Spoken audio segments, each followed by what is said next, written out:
Bonsoir à tous et bienvenue pour ce 16e épisode de Et si. Aujourd'hui avec moi et comme d'habitude j'ai mes deux compères de choc, Alex.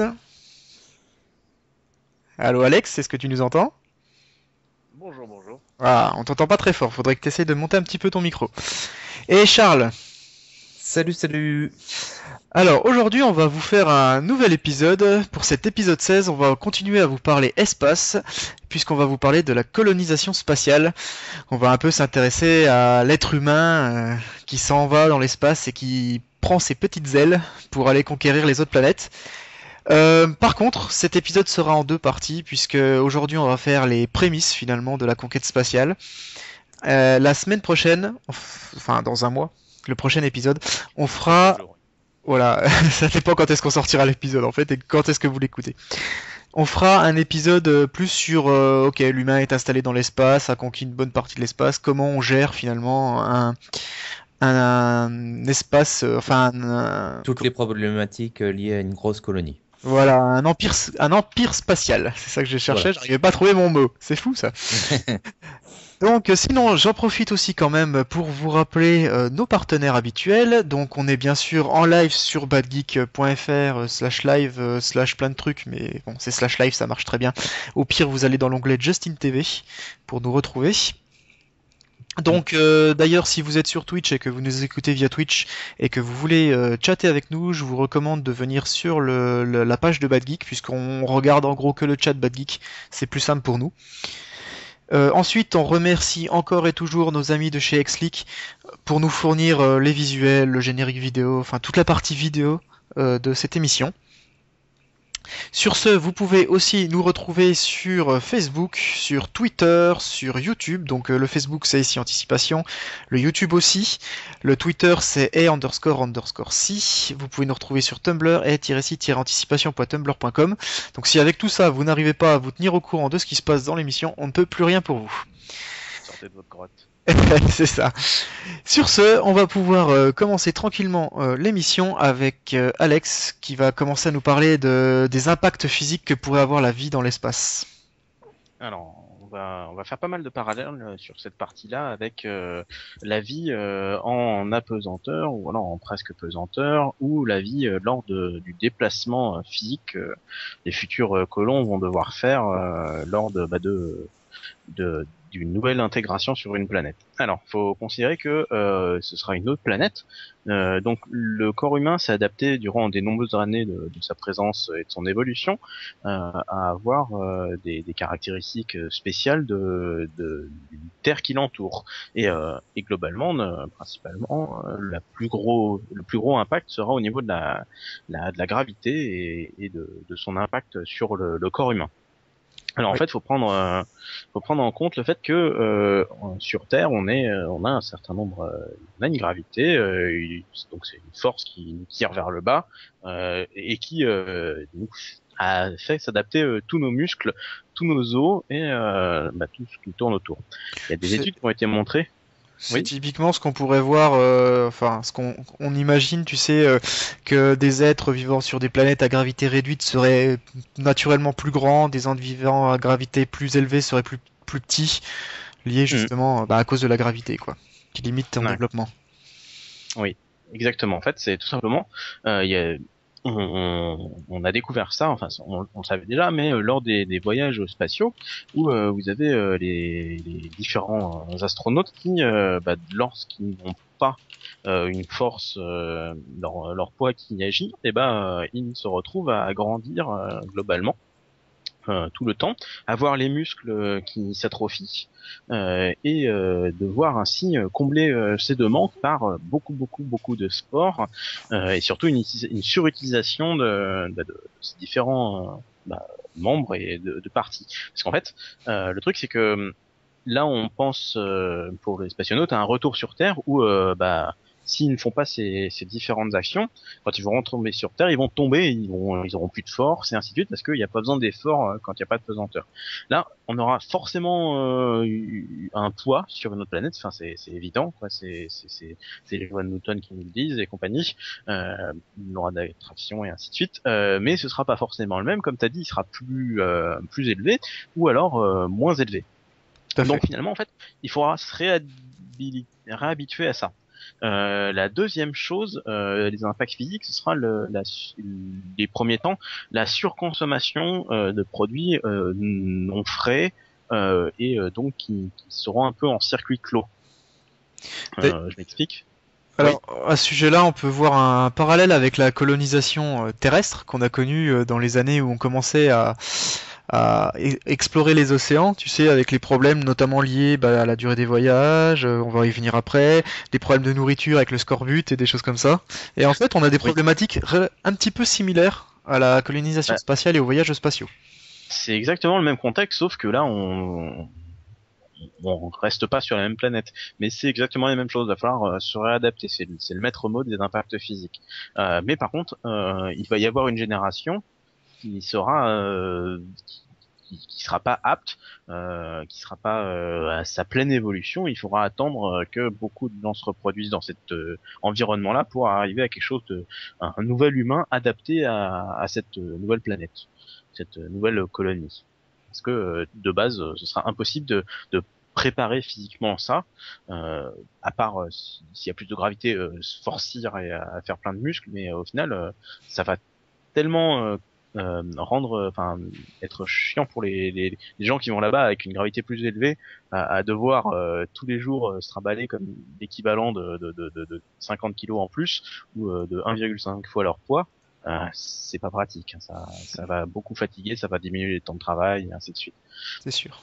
Donc c'est ça les différents impacts physiques à noter, sachant que vraiment c'est le maître mot, c'est qu'il faut que laisser le temps au temps et que l'évolution elle se fait pas en une seule génération. Tout à fait. Voilà. Donc Charles, tu vas maintenant aborder l'autre partie qui nous intéresse sur les impacts de la vie dans l'espace, mais la partie cette fois-ci plutôt tournée sur la psychologie. Exactement, oui. Donc d'abord, avant de parler un peu des impacts psychologiques, je vais rappeler que les voyages dans l'espace tels qu'on les connaît pour la colonisation, c'est des ordres de grandeur très grandes. C'est-à-dire que le premier système solaire, enfin le premier système comparable à un système solaire, la première étoile la plus proche de la planète Terre est à quand même 4 années-lumière d'ici. Donc ça, c'est la distance minimum si on veut coloniser. Et une distance moyenne, ou en tout cas une distance par rapport à un autre système, ça peut être également de quelques milliers d'années-lumière. Donc on voit bien qu'il y a des distances très grandes et du coup pour un voyage de colonisation il y a évidemment des impacts psychologiques très importants en plus des impacts physiques qu'a évoqué Alexandre précédemment. Donc déjà on va parler des impacts dus à un milieu confiné. Alors on en parlera plus tard, mais pour coloniser une planète, il faut près de 500 colons. Enfin, ça- il est commandé d'avoir au moins 500 colons pour que ça soit, qu'il n'y ait pas des déficiences génétiques. On en reparlera plus tard de ça. Oui. Du coup, on voit très bien que les navettes vont soit être très grandes, soit de toute façon très réduites en place. Donc, à supposer que le voyage se fait sur une très grande durée et qu'il se fait sans la technologie de cryogénisation, on aura forcément des impacts psychologiques dus à tous ces espaces confinés. Imaginons des colons qui, une fois arrivés sur une planète, sont tous agoraphobes, c'est-à-dire aient peur des grands espaces. Ça serait un peu triste, quoi. Ça On peut peut être voir ballot. que Voilà, tu toucheras pas vu que ça touche le fait qu'il y ait du monde autour de toi, donc mais oui, la peur des grands oui, espaces. on peut imaginer que des voyages à très grande distance, voire sur plusieurs générations, impactera complètement les colons, quoi. Et qu'une fois les colons qui arriveraient sur la planète seraient finalement très très différents de ceux qui en partiraient. Euh, On peut parler également du coup de la psychologie, la tradition, enfin des traditions, voire des tics de langage, des façons de parler. Tout ça, ça va évoluer forcément. Et pour contrer ça, il y a que deux solutions. C'est soit on arrive à avoir des voyages très très rapides, c'est-à-dire proche de la vitesse de la lumière, voire au-delà de la vitesse de la lumière. Ouais, parce que même 1200 années-lumière, ça prend quand même 1200 ans, quoi, à la vitesse de la lumière. Non, parce que a priori avec la relativité d'Einstein, Oui. le temps que tu passes à la vitesse de la lumière est nul. Pour la personne Donc, qui est dans le vaisseau. Bah oui, mais bon. Pour le mec sur la Terre qui attend le coup de téléphone pour dire qu'ils sont bien arrivés, c'est long. C'est ça. Puis la deuxième solution, c'est évidemment la cryogénisation, qui est très loin d'être aussi viable qu'on peut le penser au jour d'aujourd'hui. Oui, Donc voilà, c'est pas fait, oui. c'est pas fait. Et du coup, bah, on va passer à la suite. En effet, alors on va s'intéresser maintenant à la vie finalement en tant que telle dans l'espace. Et la première manière d'amener la vie humaine dans l'espace, c'est la construction d'une station spatiale. Donc on connaît déjà ça très bien puisqu'on a l'ISS qui existe depuis un certain nombre d'années. On a eu la station Mir aussi avant. Qui accueille très régulièrement des humains à l'intérieur. D'ailleurs, on a un Français qui va partir sur l'ISS dans peu de temps. Alors, Oui. ça c'est, on va dire, la version station spatiale de notre époque. On va essayer de se projeter un petit peu plus loin et de voir des choses un peu plus science-fiction, j'ai envie de dire, et de se demander, bon bah voilà, à quoi pourraient ressembler les stations spatiales dans, je sais pas combien, dizaines ou centaines d'années. C'est dur à estimer quand on est sur des technologies comme ça. Et puis, donc, on voit par exemple une forme qu'on retrouve excessivement souvent dans les films de science-fiction, c'est l'espèce de double roue avec une croix au milieu et une petite roue à l'intérieur au milieu qui tourne en général sur elle-même pour simuler la gravité, des choses comme ça. Donc ça, c'est ce qu'on retrouve beaucoup. Hein. C'est très très facile à trouver sur le net. Vous tapez station spatiale SF, vous avez que de ça ou presque. Donc ça, c'est la grande forme qu'on beaucoup ont utilisée. Mais bon, on pourrait imaginer d'autres choses telles qu'on peut le voir par exemple dans Mass Effect.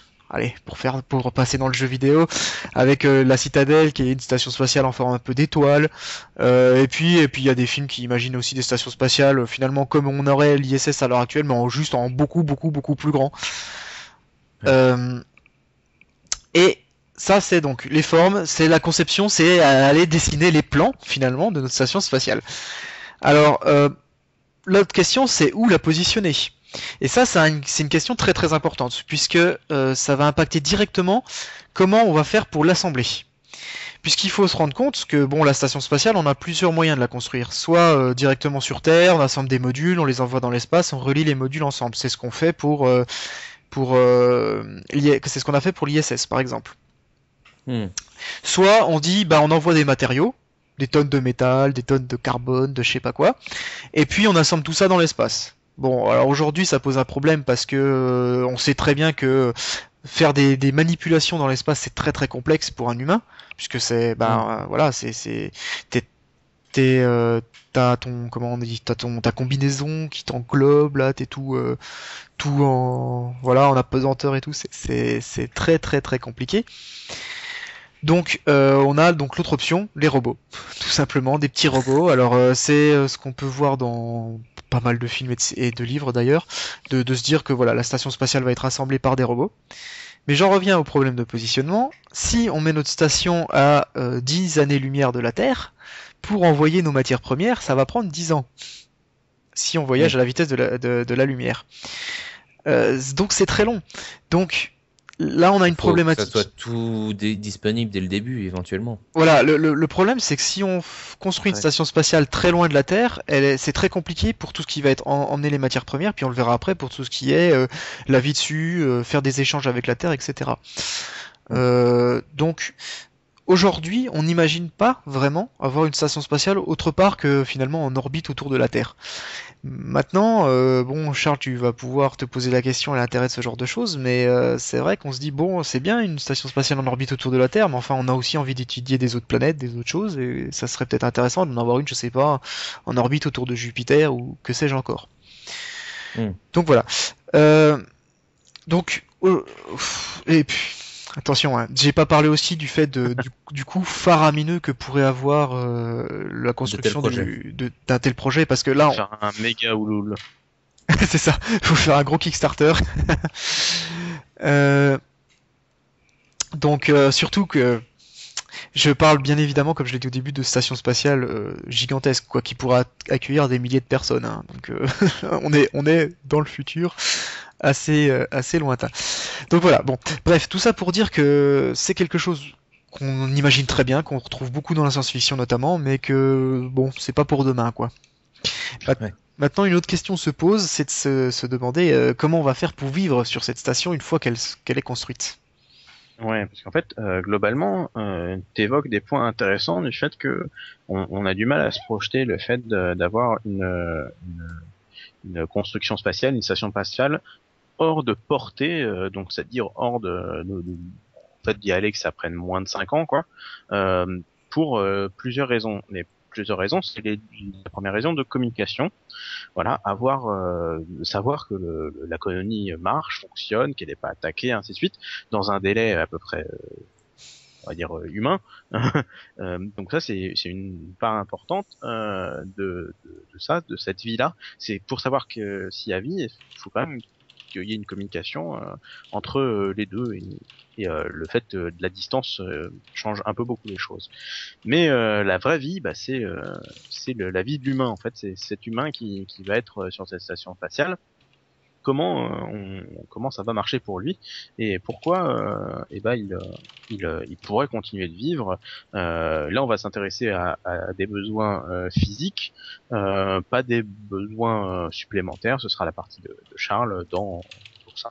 Donc en fait, un homme a besoin pour vivre de plusieurs choses, de pouvoir manger, avoir de faire caca, tout ça, respirer, avoir une interaction sociale minime, ça c'est pas le plus important, et pouvoir s'occuper. Voilà, c'est-à-dire avoir des choses à faire, sinon ça sert pas à grand chose. Globalement, tout ça se ramène à, pour le moment, ramener des trucs sur dans le vaisseau et que ça puisse fonctionner en vase communiquant en interne pour un certain moment avant qu'il y ait la partie terraformation et ainsi de suite qu'on viendra beaucoup plus tard, qui permettra de sortir de cette station spatiale et pouvoir faire rentrer des choses extérieures dans cette station spatiale et ainsi faire que la station spatiale ne devient plus une station mais devient simplement une colonie où on puisse s'y habituer et habiter sans forcément rester dans la même routine interne et le fait de recevoir à manger de chez la planète maman qui change pas grand chose ou simplement de l'air aussi. Ça va créer forcément des échanges au début, je dis, et aussi des situations de préparation, des situations qui peuvent amener aussi des problèmes d'échange, parce qu'on sait que on essaie de pas trop aborder le voyage, mais le voyage pour le moment c'est quelque chose de compliqué qui marche, on va dire qui marche, mais qui est pas faillible à 100% pour le moment et qui sûrement dans très longtemps sera pas très faillible. Et les premiers échanges se feront avec des navettes qui ont pas les 99% de non-soucis qu'ont l'avion actuellement. C'est-à-dire que ça fonctionnera très bien, mais on pourra pas garantir que il y ait décollage à temps, qu'on soit ok pour le planning, et donc vous aurez des ratés forcément, hein, c'est Ouais. évident ça, qui vont faire que bah, pendant un certain temps amener des ressources aux habitants va foirer. Donc il y aura forcément des choses pour pallier à ça, mais ça suffira peut-être. Et donc on aura quelque chose, des situations de stress, des situations de péril et ainsi de suite qui seront extrêmement plus gros quand sur la Terre actuellement, parce que quand il y a une catastrophe ou ainsi de suite sur la Terre, on sait que de toute façon, si c'est rasé un champ, ça repoussera. Et donc on aura de quoi se nourrir. Si il y a une bombe, bah, on continuera de pouvoir respirer. Alors que là, non. Oui. Là, s'il y a une bombe, on peut plus respirer parce qu'il y a plus rien. Si on finit de tout manger, bah, il y a plus rien à manger. Donc il y aura des recycleurs et ainsi de suite, mais il est pas physiquement possible de pouvoir transformer des cailloux en protéines et ainsi de suite. Enfin, Non, c'est c'est. évident.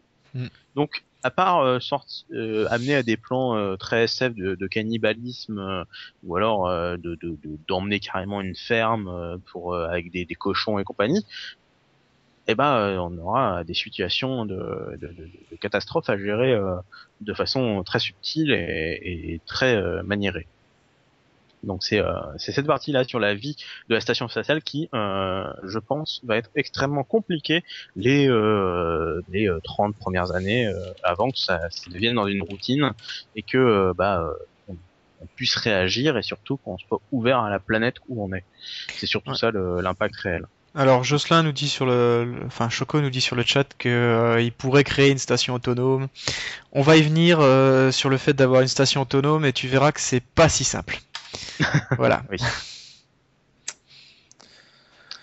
Donc Bah, c'est tout du pour la coup, partie vie. Là maintenant, ouais, la partie oui, sur du coup, on va l'intérêt et parler. le Voilà, c'est ça. reste. La nourriture pour l'esprit. Du coup, oui, je me pose beaucoup la question sur l'intérêt d'une vie sur d'une station spatiale, tout simplement, parce qu'on a vu que le coût de construction serait complexe, on a vu que le coût d'alimentation serait complexe, voire cher également. Et on sait très bien que à part créer des stations spatiales pour un domaine scientifique, il n'y a pas tellement trop d'intérêt, quoi. Mais malgré tout, j'ai réussi à trouver d'autres applications possibles. Imaginons une planète Terre où il y aurait plus de, je sais pas moi, 40 milliards d'humains, complètement surpopulés, et qui aurait plus qu'une seule solution, serait d'emménager dans des appartements de l'espace. Ouais. Donc ça serait une solution avec des parenthèses, enfin avec des gros guillemets. Et du coup, les deux autres solutions qui seraient plus probables, ce serait lors des stations de tourisme, voire des stations de survie en cas de cataclysme. Voilà. Donc on va fermer la parenthèse, enfin on va fermer ce chapitre-là sur les stations spatiales et on va commencer directement à s'intéresser à la vie, mais cette fois-ci sur des nouvelles planètes. Alors on va parler des nouvelles planètes très rapide. Voilà. La vie sur des nouvelles planètes, oui, d'accord, mais sur lesquelles? Comment on trouve des nouvelles planètes? Il faut savoir qu'au jour d'aujourd'hui, on n'a pas trouvé de jumelles parfaites de la Terre. Ça n'existe pas. On n'en a toujours pas trouvé. Pourquoi? Parce que déjà, il faut savoir que nos seuls moyens de détection, c'est des gros télescopes et que tout ce qu'on peut savoir d'une étoile, donc de n'importe quelle étoile, c'est son spectre lumineux Mhm. et sa position par rapport à la Terre. Voilà, c'est les seules informations qu'on a. Et malgré tout, le spectre lumineux nous permet de savoir énormément de choses parce que un spectre lumineux où il manque des éléments, où il manque des fréquences, et ben en fait, ça veut clairement dire que l'étoile manque de certaines substances. Voilà. Du coup, on sait qu'un spectre lumineux complet, ce serait une galaxie où il y aurait de tous les éléments connus parce que chaque élément qui brûle émet une certaine fréquence. Du coup, grâce déjà à cette analyse de spectre lumineux et aussi grâce à la position, on sait que si une étoile, s'il y a une planète, la position de l'étoile fluctue très très très légèrement. Et ben, on arrive à trouver des planètes, à supposer que sur telle étoile, autour de telle étoile, il y a telle planète ou etc. Il y a une deuxième méthode qui consiste à voir les planètes quand elles passent devant l'étoile, pile poil devant. Oui. Voilà, ça c'est pour les deux méthodes principales. Il y en a d'autres. Donc du coup, nous, qu'est-ce qu'on va rechercher en tant que qu'est-ce que les scientifiques terriens cherchent sur ces étoiles? Eh ben, tout d'abord, elles cherchent des exoplanètes. Donc ça veut dire tout simplement d'autres planètes.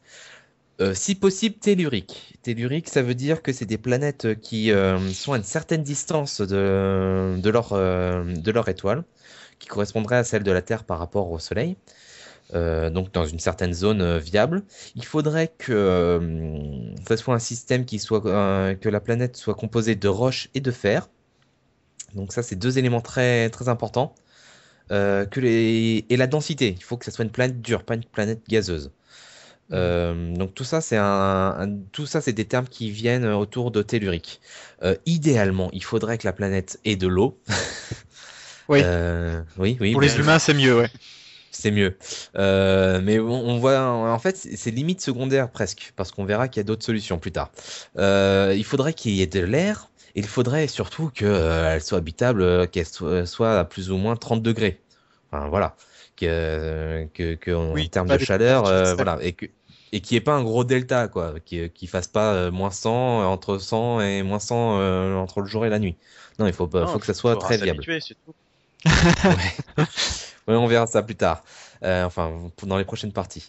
Donc là, je vais vous parler très rapidement, très rapidement des planètes qu'on a trouvées déjà. Alors, il y a Alpha Centauri, donc qui est un système, qui est une étoile, enfin qui est un groupe de 3 étoiles exactement, une étoile qui tourne autour de 2 autres qui se tournent autour chacune. C'est en fait ce groupe d'étoiles qui est le plus proche de nous, de la planète Terre. On a également Thor 7 qui est une étoile à 12 années-lumière. Donc la première que je vous ai dit est à 4 années-lumière. Là, c'est à 12 années-lumière qui aurait exactement, qui serait très proche de l'état de l'étoile du Soleil. Donc on a énormément d'espoir de trouver une planète viable autour de Tosanti. C'est dit. Maintenant, on a également Kepler, je veux dire, 78b, qui est une planète qui serait très proche de celle qu'est la Terre. Vraiment très proche. C'est-à-dire qu'il y a à peu près les mêmes compositions en fer, en terre. La masse est de 1,2 par rapport à celle de la Terre. Elle aurait elle serait de 6 millions d'années. Ce qui est à peu près environ la même jeunesse que la Terre, si j'ose dire. Le seul problème, c'est que la température ambiante est entre 1500 degrés et 3000 degrés. Ah, c'est un petit peu chaud. Un petit peu chaud. Alors, on en a trouvé une autre qui est pas mal, alors qui est beaucoup moins semblable à la Terre, c'est Kepler 62e. Là, il y a beaucoup d'espérance. On est sur une planète qui a toujours 1200 années-lumière, qui serait composée de roches, de fer, plus ou moins comme celle de la Terre, qui aurait une masse de 4 fois celle de la Terre, par contre. Une année dessus serait de 122 jours. La lumière est comparable à celle de la Terre et la température ambiante est plus ou moins à 31 degrés Celsius. Par contre, pour calculer ça, on a supposé grandement sur l'atmosphère de cette planète. Ce qui supposerait également qu'il y aurait de l'eau à la surface. Voilà. Alors ça, c'était pour les nouvelles planètes. Ça situe bien le contexte un petit peu de notre univers qui nous entoure. Et on va passer directement à la suite avec les premiers colons. Comment faire? Tout à fait. Alors, on va partir du postulat qu'on a un moyen de voyager dans l'espace à peu près correct qui nous permet d'aller sur une planète un moyen, soit la cryogénisation, soit on arrive à se déplacer assez vite pour que les mecs qu'on met dans le vaisseau, ils arrivent sur la planète, quoi, avant d'être tous morts et desséchés. On va supposer qu'on a trouvé une planète à peu près habitable, c'est-à-dire donc, en tout cas où l'humain peut réussir à survivre, que ça soit dans des grosses bulles sous oxygène ou des choses comme ça, mais en tout cas qu'il fait pas 4000 degrés, qu'il y a un minimum d'atmosphère, qu'il n'y a pas 12 000 météorites qui tombent à la zone, enfin bref, on va supposer que c'est à peu près viable. Et maintenant on va se dire, bon, très bien, on va envoyer nos colons sur cette planète pour coloniser du coup les lieux, mais c'est pas si simple. Qu'est-ce qu'il faut prévoir pour ce voyage? Donc, la première chose, c'est de se dire qui on envoie. Alors, oui. Qui on va envoyer et en quelle quantité? Alors, des prisonniers. Ouais, alors, t'as deux choix. Soit tu te dis, les mecs, on les laisse complètement à l'abandon, on veut jamais avoir une seule nouvelle d'eux, et puis à la limite, t'envoies des prisonniers et des condamnés à mort. Et c'est l'histoire de StarCraft 2. Enfin, voilà. De StarCraft. Oui, voilà. Et l'Australie. Et de l'Australie aussi, oui, c'est vrai. Donc voilà, soit tu te dis on va faire un truc intelligent, on va recréer un monde utopique avec des gens bien pensants, patati patata. Alors à ce compte-là, tu vas envoyer un petit peu tous les corps de métier, tu vas envoyer des gens, tu sais, très éduqués, qui seraient étudiés psychologiquement pour être sûr qu'ils sont pas à moitié sociopathes ou schizophrènes ou je ne sais quoi. Bien que quand tu fais des voyages spatials et entouré et en milieu confiné, comme on l'a dit avant, bon, devenir sociopathe, c'est peut-être pas si dur que ça finalement. Ouais. Et ensuite, on se demande, mais combien on doit envoyer de personnes pour assurer la survie de ces petits gens? Parce que très bien, on envoie 3 péons sur une planète, mais si quand les 3 péons meurent, c'est fini. C'est un peu une perte de temps et une perte de beaucoup d'argent. Donc l'idée, c'est quand même de réussir à installer assez de gens pour pouvoir renouveler la population. Alors pour ça, il y a eu des études très sérieuses qui ont été menées par des anthropologues dont je vais vous parler parce que j'ai trouvé ça, j'ai trouvé ça assez sympa. C'est intéressant. Ouais, c'est intéressant. Alors, il y a principalement 2 études dont je vais vous parler. La première, c'est une étude de l'anthropologue John Moore qui a estimé que si on envoyait une population d'environ 150 à 180 individus sur une autre planète, on aurait une reproduction normale. Donc ce qu'on considère comme une reproduction normale, c'est on évite la consanguinité, la dégénération de génétique liée donc justement à la consanguinité, la perte de génome, etc. C'est-à-dire parce que vous le savez très certainement, le génome humain est très complexe, mais si on fait reproduire les mêmes gens ensemble, au bout d'un certain temps, on va perdre aussi de l'information génétique. Donc voilà, c'est pour éviter toutes ces problématiques-là, et on considère qu'avec ces 150 individus, on arriverait à faire 60 à 80 générations normales. Ça fait à peu près 2000 ans, ça peut être une bonne période, mais on le constate, c'est pas suffisant pour réussir à atteindre finalement une espérance infinie, quoi. Recréer un nouveau monde jusqu'à la fin des temps, jusqu'à ce qu'ils s'autodétruisent comme comme ce qu'on pourrait avoir sur Terre finalement. Donc pour ça, il y a des chercheurs en biologie qui ont adopté la règle qui est en fait appelée la règle du 50 pour 500. Donc en fait, c'est une règle c'est une double règle. T'as la première partie, ce qui dit que 50 individus sont nécessaires à court terme pour éviter les problèmes de consanguinité. D'ailleurs, pour la petite anecdote, cette règle-là est appliquée à la consanguinité dans les animaux de compagnie, les animaux domestiques. Donc c'est notamment les éleveurs qui utilisent ça, donc ils ont 50 individus, ils ont au moins une base de 50 individus. Ça veut dire que l'arche de Noé, c'est une grosse connerie. Oui, si t'en mets que 2, un mâle et une femelle, ouais, tu vas avoir des problèmes, ouais, en effet. Dès la 2e génération, ça va être compliqué. L'autre règle, donc l'autre partie de la règle 500, c'est que finalement on considère que pour avoir une bonne diversité génétique, en choisissant judicieusement les individus, je l'ai pas précisé, mais évidemment tu choisis judicieusement les individus. Si tu prends 50 individus de base qui sont déjà tous frères et sœurs, pas génial, c'est pas l'idée du siècle. Donc voilà, donc en choisissant judicieusement les individus, 500 individus seraient suffisants pour assurer une bonne diversité génétique et ainsi équilibrer finalement les problèmes de consanguinité, les problèmes de perte génétique et les problèmes liés à toutes les mutations génétiques qui sont liées à toutes ces problématiques-là. Oui. Alors Jocelyn Choco qui nous fait une remarque sur le chat qui me dit, tu veux dire que les mecs ils tiennent 2000 ans et ils crèvent comme des cons? Non, c'est pas ça. C'est qu'à partir de 2000 ans, les générations d'après ne seront plus saines.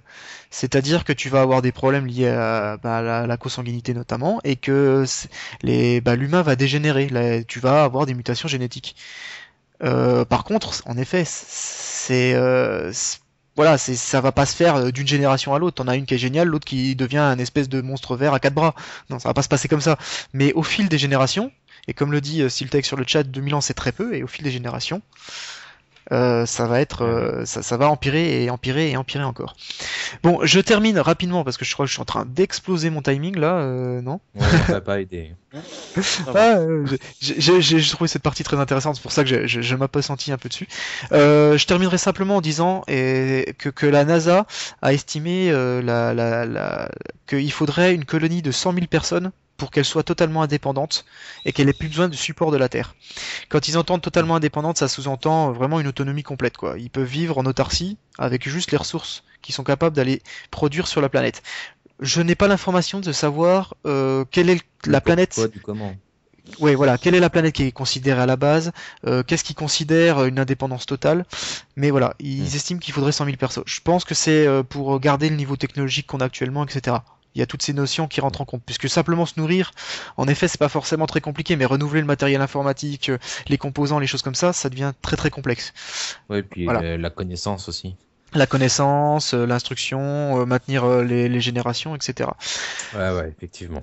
Alors, j'avais ensuite deux autres points, ça tombe bien, c'est ceux que j'ai pas trop. Enfin, un autre point, c'est qu'est-ce qu'il faudrait qu'ils emmènent ces colons?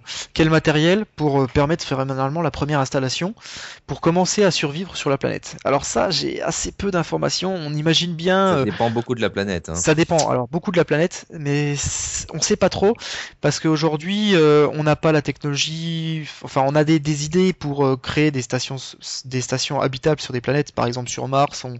On pourrait imaginer poser une station sur Mars et puis il faudrait tel matériau, tel matériau, telle chose.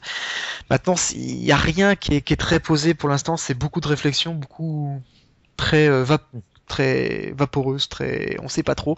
On imagine bien qu'il y a des choses de base, des matières premières de base, un peu des choses de type graines et choses comme ça. Mais on a le problème de ne pas savoir si, même si le climat est similaire à celui de la Terre, si une graine en question va réussir à pousser sur la planète, puisqu'il pourrait y avoir une maladie qu'il n'y a pas sur Terre qui la tuerait instantanément. Enfin, il y a tout un tas de problématiques comme ça qu'aujourd'hui on ne peut pas répondre. Donc je vais pas pouvoir détailler plus que ça. Ce qu'il faudrait que les premiers colons finalement emportent dans leur vaisseau de rêve avec leur sélection d'humains de rêve. Donc du coup, je laisse la parole à Charles pour la suite, pour nous parler Oui, maintenant. Ils sont installés, mais comment ils vont oui. survivre?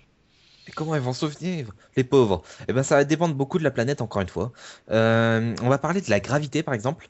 La gravité, comme on l'avait dit plus précédemment, plus elle va être forte, plus les gens auront tendance à se tasser, etc. Mais il faudra également avoir euh, des appareils qui puissent survivre à des plus fortes gravités, voire des plus faibles gravités. Voilà. Donc on va pas s'apesantir là-dessus. On va passer très rapidement au climat. Alors les climats et les catastrophes naturelles qu'on peut retrouver sur d'autres planètes. Eh ben, j'ai envie de dire c'est similaire à celles qu'on peut trouver sur la Terre, mais on peut s'attendre à tout, voire à des chocs beaucoup plus extrêmes. En termes de température, je parlais du delta par rapport aux planètes. Effectivement, on pourrait très bien imaginer une planète qui se refroidisse très très vite la nuit. Donc dans ce cas-là, ça pourrait être, il faudrait des installations très spécifiques, des barrières de température, des maisons isolées à l'extrême, euh, qui permettent Se de se protéger. couvrir tout simplement, Hmm. se protéger. Euh, ou à l'inverse, que les gens ils puissent que vivre la nuit et pas le jour. Enfin, il y a énormément de situations différentes. Le vent, par exemple. Alors, le vent tel qu'on le connaît aujourd'hui sur Terre, bah, il peut aller de 20 à 200 km/h. Enfin, voilà. Mais imaginons sur une planète qu'il y ait des vents à 500 km/h, ben ça revoirait totalement notre manière de vivre, quoi, j'imagine. Euh, Par exemple, sur Vénus, on sait très bien que si on veut vraiment coloniser cette planète, on pourrait jamais y aller sur la planète même parce qu'il y a des vents extrêmement violents. Mais par contre, il y a des scientifiques qui ont imaginé une solution qui serait de rester de flotter grâce à des mélanges d'hélium et de créer des stations qui flotteraient dans les airs, quoi. Et du coup, rester au-dessus de toutes ces tornades et de tout, ouais, de Ouais, toutes les ces tornades, tempêtes. tout simplement. Mhm. On peut imaginer également une problématique qu'on n'a pas trop ici, c'est les pluies acides. Ouais. Euh, voilà, ça peut être le genre de catastrophe qu'on pourrait retrouver. Euh, voilà, c'est pareil. Les volcans, évidemment. Alors, je m'arrêterai aussi sur les marées. Alors, les marées, on connaît ça sur Terre, on connaît ça bien parce que on a une lune. Mais imaginez qu'on ait une planète avec 5 lunes et que à chaque fois ça provoque des marées imprévisibles et complètement drastique quand les 5 lunes sont exactement alignées. Ouais. On peut imaginer des choses comme ça, quoi, des contraintes qui sont vraiment dépendantes de la planète et qui finalement serait unique à chaque planète. Donc il y a également les problèmes liés à l'atmosphère. Donc si on a une atmosphère qui est plus riche en oxygène, ça pourrait engendrer des surcharges d'oxygène dans les cerveaux. Ou à l'inverse, si c'est pauvre, on pourrait s'évanouir à partir du moindre effort. Tout ça, c'est des problématiques également. On peut imaginer les radiations lumineuses, très importantes, Oui, euh, en effet. qui nous brûlent dès qu'on s'expose trop à la lumière, tout D'ailleurs, c'est simplement. un gros problème des stations spatiales, enfin de l'ISS par exemple, de rien que les rayons lumineux du Soleil, Oui, qui ne sont plus filtrés par l'atmosphère terrestre, sont excessivement dangereux. Et donc, si t'as pas ouais. le même filtrage dans la planète où tu vas, parce que l'atmosphère est différente, composée de choses différentes, ça peut être, euh, ça peut être très très dangereux. Donc, il faut après des équipements spécifiques pour filtrer ces rayons, par exemple. Effectivement, oui. Euh, et voilà. Et donc, on va passer directement à la suite.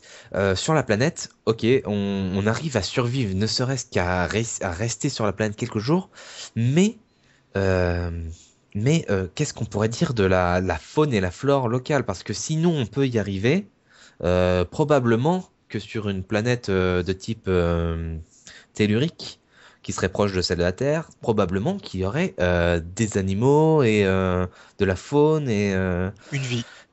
et une vie tout simplement, et qui serait qui serait complètement hostile du coup.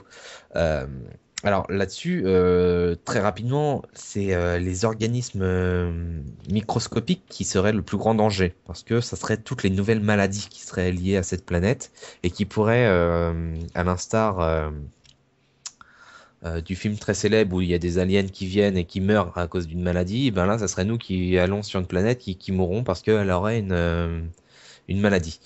Il y a une Euh, autre théorie aussi qui est une grosse problématique de la NASA aujourd'hui, c'est la contamination spatiale. C'est-à-dire que dès qu'ils envoient un robot sur une planète, là ça on parle même pas d'humain, un robot sur une ouais, planète, ouais. il faut absolument être sûr qu'il est complètement décontaminé, parce que bon déjà de une ça pourrait poser des problèmes pour les échantillons qu'ils ramassent, mais de deux si un jour on l'envoie sur On une ramène planète, quelque chose. alors non c'est pas ça le problème, c'est que si un jour on l'envoie sur une planète où il y aurait par exemple de la vie, parce qu'on a trouvé une planète avec de la vie, admettons, si tu envoies des virus humains sur cette planète, rien ne te dit que tu Ah peux pas oui, tuer la vie qu'il y avait sur place.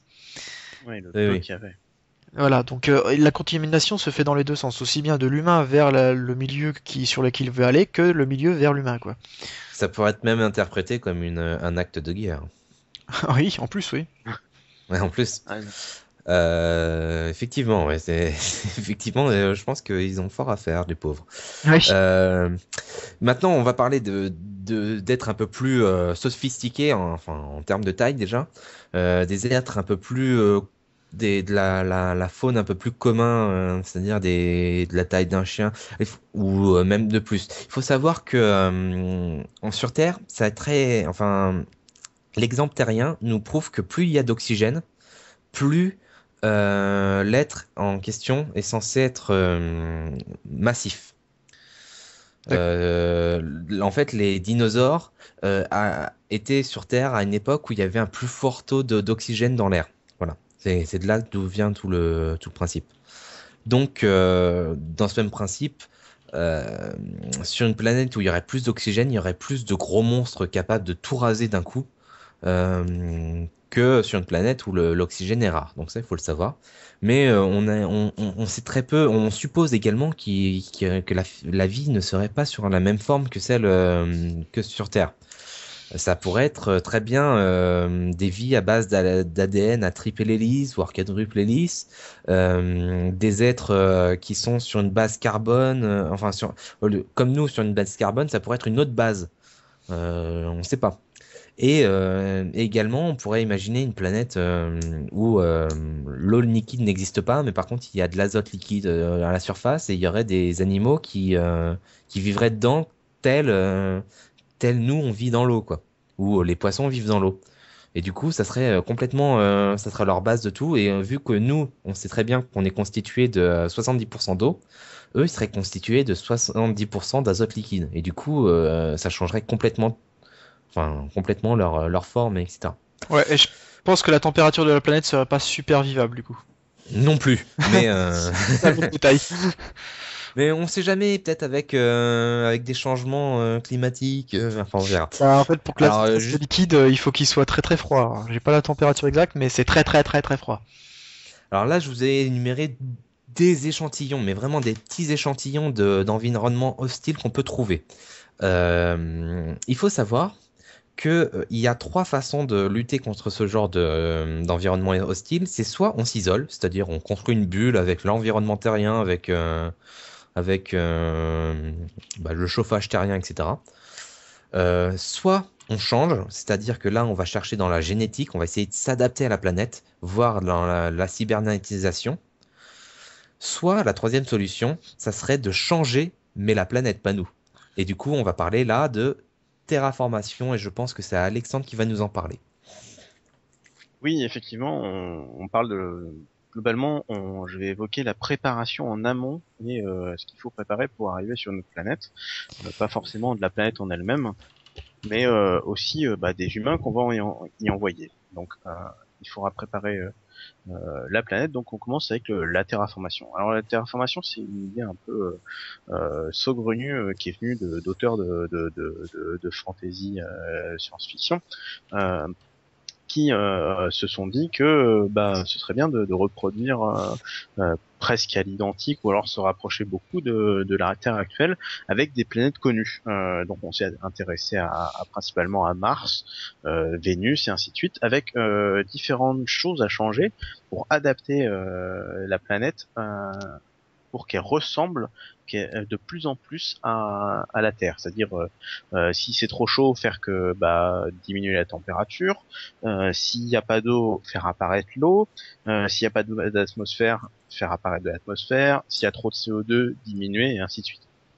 Donc, aussi s'intéresser au fait que les révolutions des planètes sont pas identiques partout. Voilà, c'est que sur Vénus, le jour sur Vénus, c'est un an sur Terre, quoi.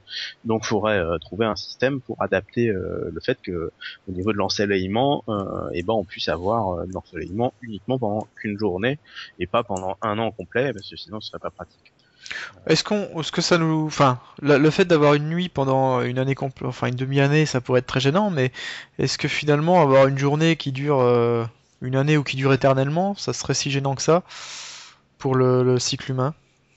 Alors, c'est pas pour le cycle humain, l'humain va s'adapter. C'est juste qu'il sera pas au mieux de sa forme. On montre, on a des exemples sur la Terre avec au pôle, vous avez des journées très longues ou alors des nuits très longues selon l'époque de l'année. On voit que ils survivent très bien les gens, mais c'est pas l'idéal. Et puis vous avez des baisses de forme et ainsi de suite. Ce serait plus si on y met des animaux relativement en extérieur. Voilà, que ce soit pas de l'abattage Oui, d'accord. rituel, ainsi de suite. Les plantes et tout ça. Eux ont un besoin de ce jour en nuit, donc il faudra le faire virtuellement, mais virtuellement ça a montré que ça marche, mais pas extraordinaire, et que finalement c'est très difficile de faire exactement comme un rayonnement que fait le Soleil actuellement. Donc la terraformation c'est une idée, mais c'est que de la science-fiction.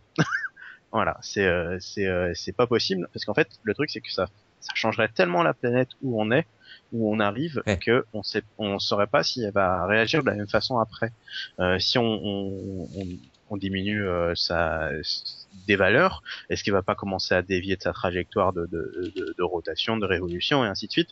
Ça, Oui, on s'aventure dans le très la caché, grosse le très science-fiction. compliqué. Mais ça veut pas dire qu'on ne saura pas le faire plus tard, Ah enfin, oui.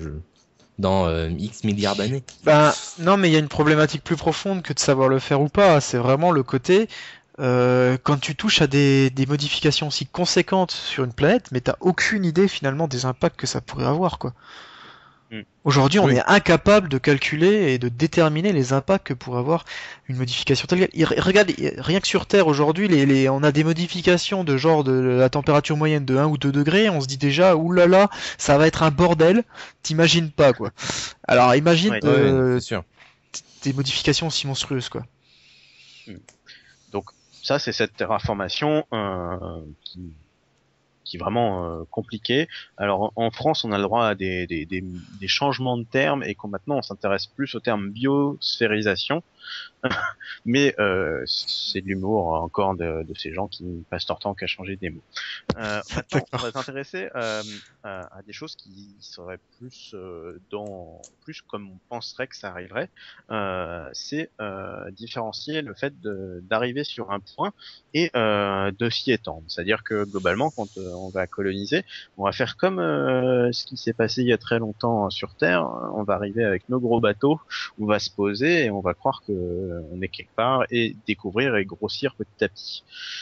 Donc on va avoir vraiment deux choses centrales, c'est-à-dire que c'est le point où on va arriver, ce qu'on pourrait appeler un point de chute, vers quelque chose qui sera une zone où on va habiter, et tout ce processus mis bout à bout va permettre d'avoir une zone vivante et colonisable. En fait. C'est-à-dire pouvoir faire venir des personnes qui ne verront pas de différence réelle. C'est comme s'ils changeaient de pays, globalement. Donc ça va amener beaucoup de préparation, vous en avez parlé au-dessus, mais c'est cette préparation en amont aussi, en amont, qui va être très importante parce que ça va être des calculs et finalement en fait globalement ça va être comme on achète une maison sur plan et qu'on arrive et qu'on monte les plans.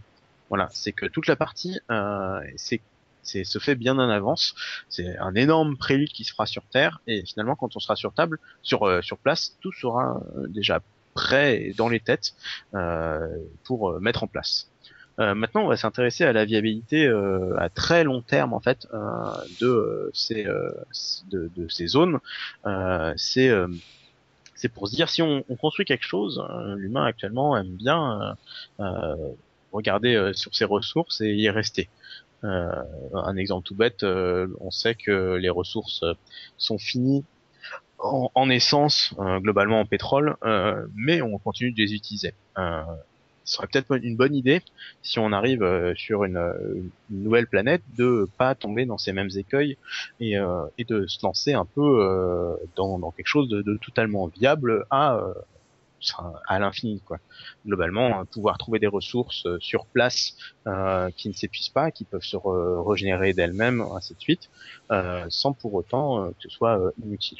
Donc ça fait un peu terme d'hippie et de personnes qui veulent sauvegarder la nouvelle planète, qui serait une nouvelle Terre, mais c'est à prendre en compte parce que ça risque peut-être d'être une nouvelle Terre vu que on aura déserté la précédente.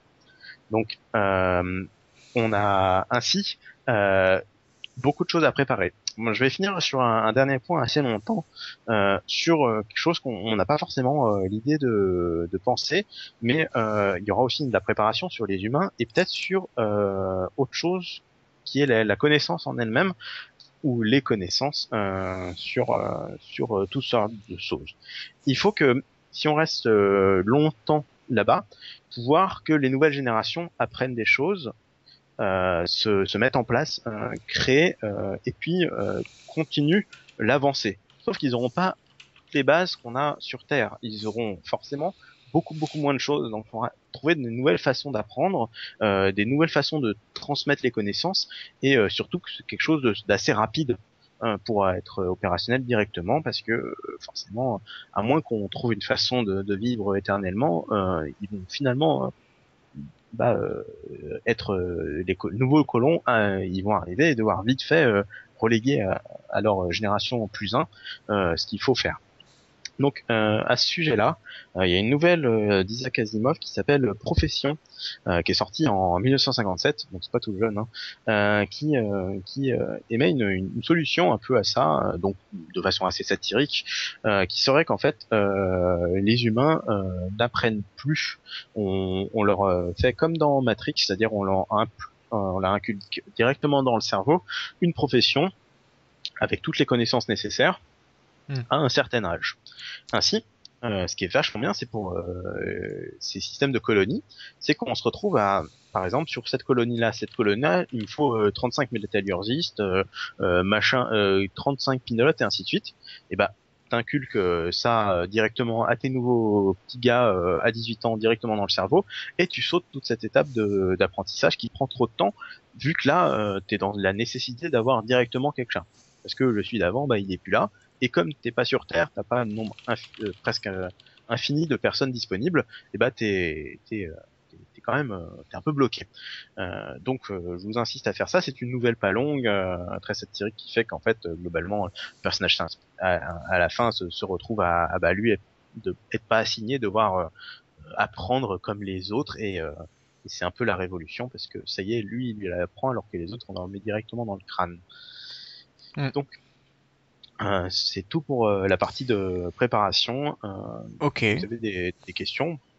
Alors, il y avait des remarques pertinentes sur le chat, notamment liées au fait que finalement la gestion des ressources, si on peut aller d'une planète à une autre, on s'en foutrait et on se contenterait de sucer toute une planète avant d'aller sur la suivante, ce qui est pas faux.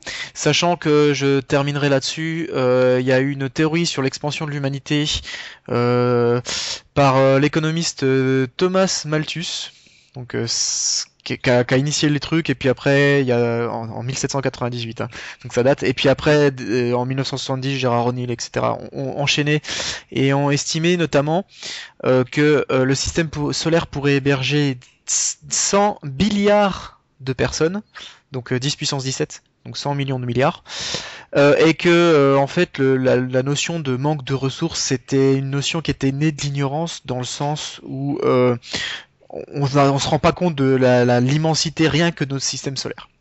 Voilà. Ouais. Donc on a encore de beaux jours devant nous pour aller pomper tout le pétrole sur les autres planètes. On va le dire comme ça. Génial. Ce serait bien qu'il y en ait, mais c'est-à-dire qu'il y aurait des dinosaures morts. Ah oui, alors ça sera peut-être pas du pétrole, mais on trouvera une autre énergie qui fera l'équivalent, en effet. Ou alors, on sait pas. Hein. Ah, peut-être qu'il y avait des dinosaures sur Mars, hein, et ils sont cachés dans le sol, alors on les voit plus. Hein. Bref. Donc sur ce, on va arrêter cet épisode ici. On se retrouve dans qu'est-ce que j'ai Quelques semaines. Ouais. Quelques semaines. Alors attendez, j'ai la date. Le 9 avril à 21h pour l'épisode 17. Ça sera la partie 2. Cette fois-ci, on s'intéressera plus à comment on va venir gérer un empire spatial, un empire colonial spatial, puisque avec tout sera déjà prêt. Voilà, il y a passer la zone. C'est ça, tout aura été fait, on aura plein de planètes, plein de trucs, mais on va voir que c'est finalement assez compliqué, ça pose de très très gros problèmes. On remercie à tous les gens qui nous écoutent en live, on remercie à tous ceux qui nous écoutent en différé, donc on se donne rendez-vous le 9 avril à 21h pour le live de l'épisode 17, toujours sur Bad Geek. Bonne soirée. Bonne soirée.